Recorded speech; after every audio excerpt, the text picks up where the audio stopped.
प्रेम से बोले शीतला मैया की जय हो, महामाया मैया की जय हो, अंबिका भवानी की जय हो।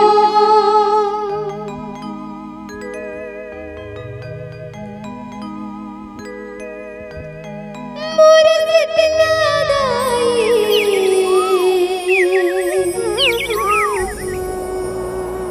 गरीब के कुटिया माबे वो दाई,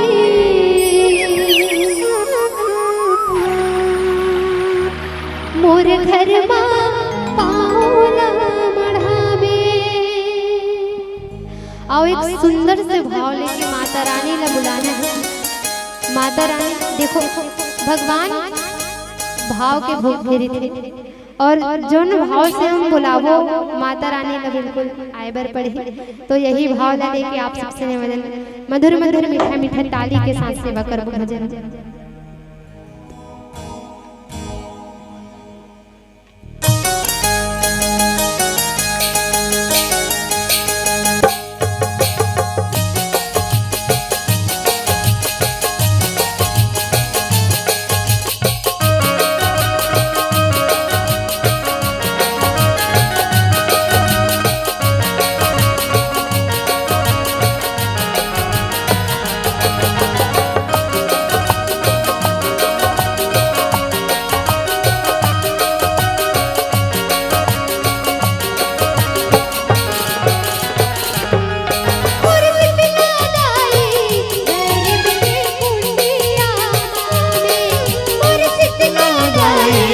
गरीब की कुटिया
गावे हरि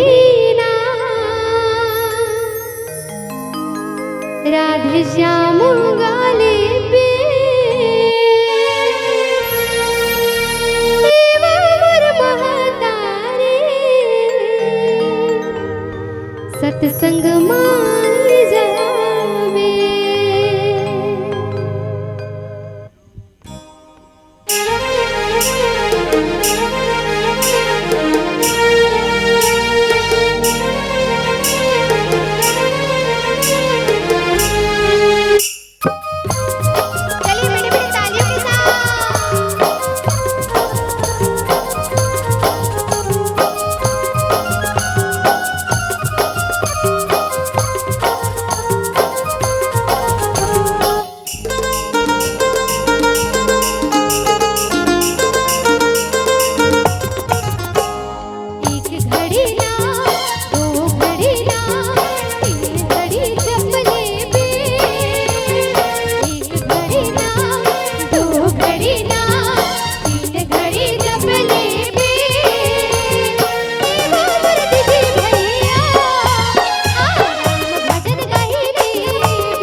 सत्संग माई जागे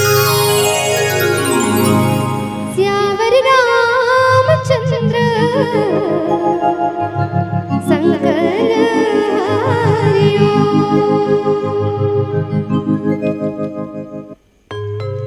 प्रेम से बोलो उमापति महादेव की जय।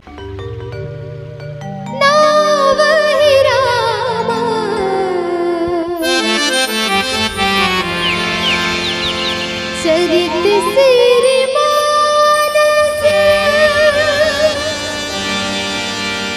गाहि सुनहि मन पावे पारस। घर घर गावे नर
यहाँ पे जतने भी उपस्थित है माता राम मन पिता राम मन, आप सबसे निवेदन चाहबो एक बार दोनों हाथ ऊपर उठा के जोरदार जयकारा हो जाए तो भजन में ज्यादा आनंद आई। आप सबसे निवेदन एक बार दोनों हाथ ऊपर होना चाहिए सबके। बोली जय जय श्री राम, बोल भक्त माता करवा की। भोजन करके बैठे हो नहीं, खा पी के बैठे। जीवन में ना भोजन और भजन दोनों जरूरी होते दाई। जब तक हम भोजन नहीं करे रहन ना तब तक कैसे लगते, जब भोजन नहीं करे रहन तब एकदम कुछ काम होता करे मन नहीं लगा, अल्लाह अल्लाह लगते, आलसी आलसी लगते नहीं। तो जब हम भोजन करे से शरीर तृप्त होते हैं और भजन करे से ये आत्मा तृप्त होते हैं, ये जीव तृप्त होते हैं। तो आप सबसे निवेदन, अत्यंत सुंदर सौभाग्य मिली समस्त साहू परिवार के माध्यम से परमात्मा रामचंद्र जी के सुंदर कथा को सुने और सुनाए के अवसर मिले हैं। तो ऐसा अवसर बार बार नहीं मिले और ऐसा मौका मिले है तो ऐसा कर्म करन के जीव है शिव ले मिला, परमात्मा ले मिले। लेकिन परमात्मा ले कब मिली जब हम भजन करबो, सत्संग करबो, कीर्तन करबो, तब आप सबसे निवेदन चाहबो भजन के माध्यम से परमात्मा रामचंद्र जी ला बुलाना है और मीठा मीठा ताली के साथ भजन में यात्रा करबो। चलो जेकर जेकर एक हाथ है अपन एक हाथ ऊपर करो, दोनों हाथ वाले दोनों हाथ ऊपर। सबसे निवेदन दाई मन से निवेदन, गोड़ दिमाग बैठे तेकर मन से चलो दोनों हाथ ऊपर और जोरदार जयकारा और मीठा मीठा ताली के साथ भजन में यात्रा करबो। बोले जय जय श्री राम। राम नाम गंगा मां डुबकी ते लगाले भोले पार जावे ना। राम नाम गंगा मां डुबकी ते लगाले भोले पार जावे ना। सुकर मिले है मौका तोरा कहां पावे ना। सुकर मिले है मौका तोरा कहां पावे ना। राम नाम गंगा मां डुबकी ते लगाले भोले पार जावे ना।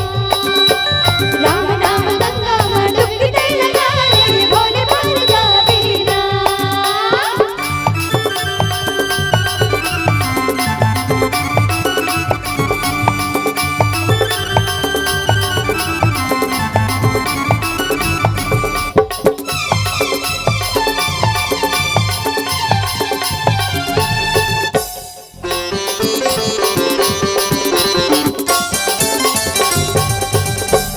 आई अकेला ते जाबी अकेला, माया मोह के झंझरे झमेला। आई अकेला ते जाबी अकेला, माया मोह के झंझरे झमेला। जिंदगी की डोरी नहीं ठिकाना, हरि भक्त चलेला। जिंदगी की डोरी नहीं ठिकाना, हरि भक्त चलेला। राम नाम गंगा मां डुबकी ते लगाले भोले पार जावे ना। राम नाम गंगा मां डुबकी ते लगाले भोले पार जावे ना। सुकर मिले है मौका रे तोरा कहां पावे ना। सुकर मिले है मौका तोरा कहां पावे ना। राम नाम गंगा मां डुबकी ते लगाले भोले पार जावे ना। राम नाम गंगा मां डुबकी ते लगाले भोले पार जावे, भोले पार जावे ना। भोले पार जावे ना। भोले पार जावे ना। भोले पार जावे, भोले पार जावे ना। भोले पार जावे ना। सुखर मिले मौका रे तोरा औ कहां पावे ना।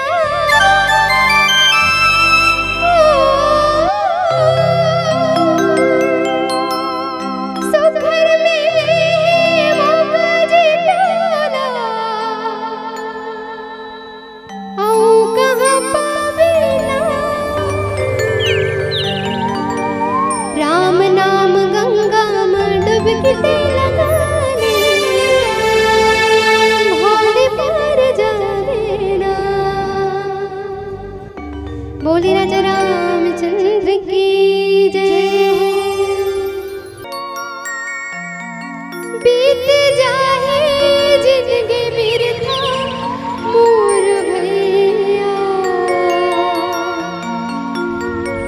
बीत जाए जिंदगी बिरथा मोर भैया।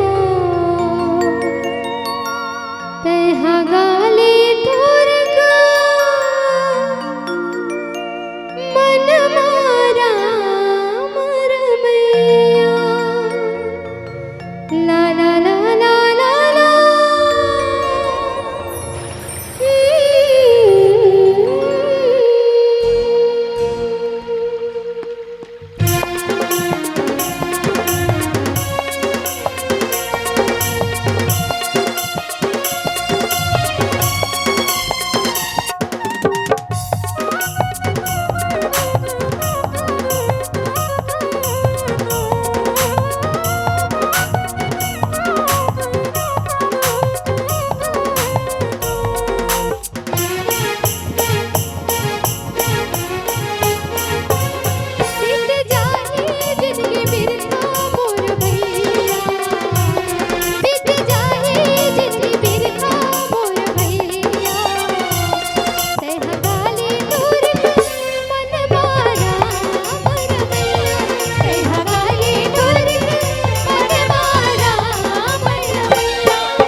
होरी होरी होरी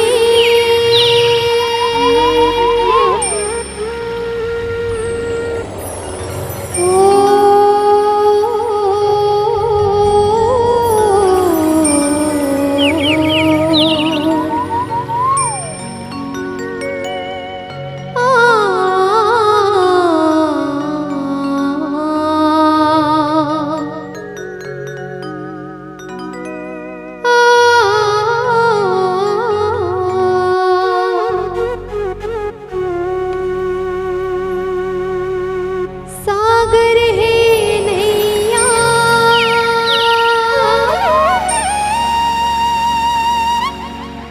एक ही वैया नैया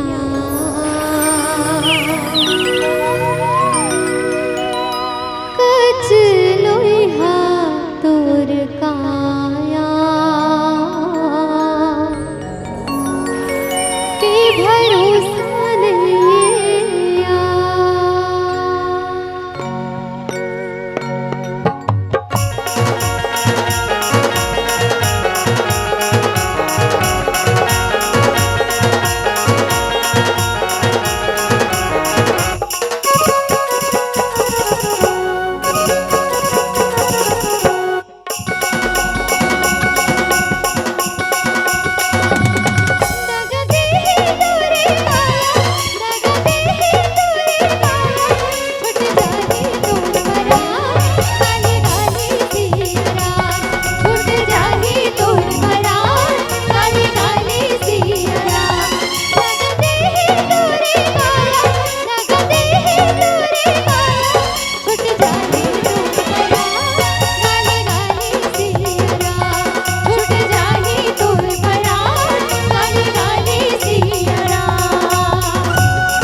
सिया की कीर्ति कलित ललित सिया की मन में किवी ज्ञान विसारन मन में किवी ज्ञान विसारन हरनि पवन सुत कीर्ति की हरनि पवन सुत कीर्ति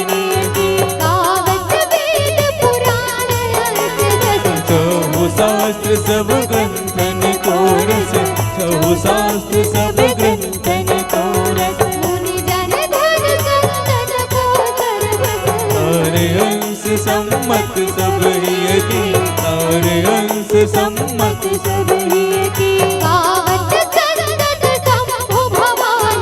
अरुघट संभव मुनि वे ज्ञानी अरुघट संभव मुनि वे ज्ञानी भुसुंड गरुण के ही की नाग भुसुंड गरुण के ही की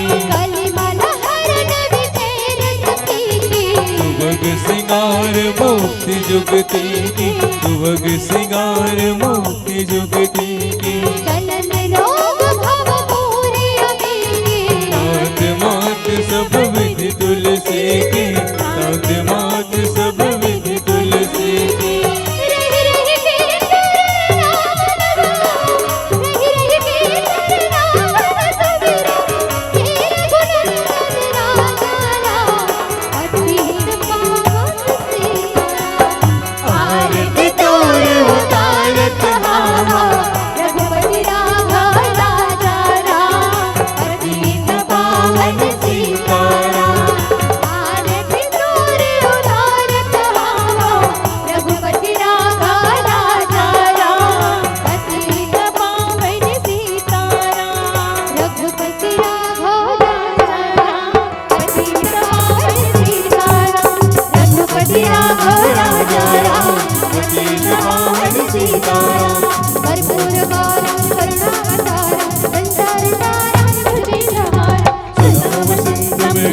भवं भवानी ते नमामि त्वमेव माता च पिता त्वमेव बन्धु च भ्राता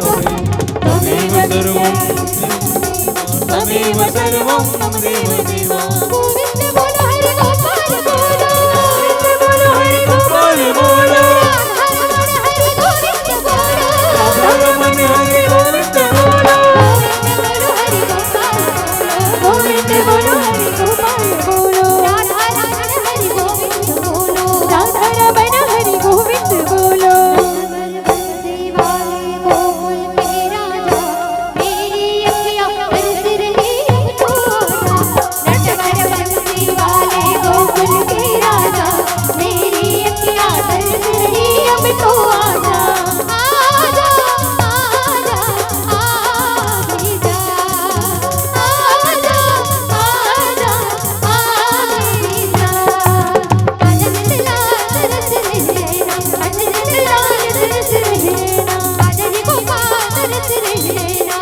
गोपाल तरस रही नैना तरस रही नैना बरस रही नैना तरस रही नैना बरस रही नैना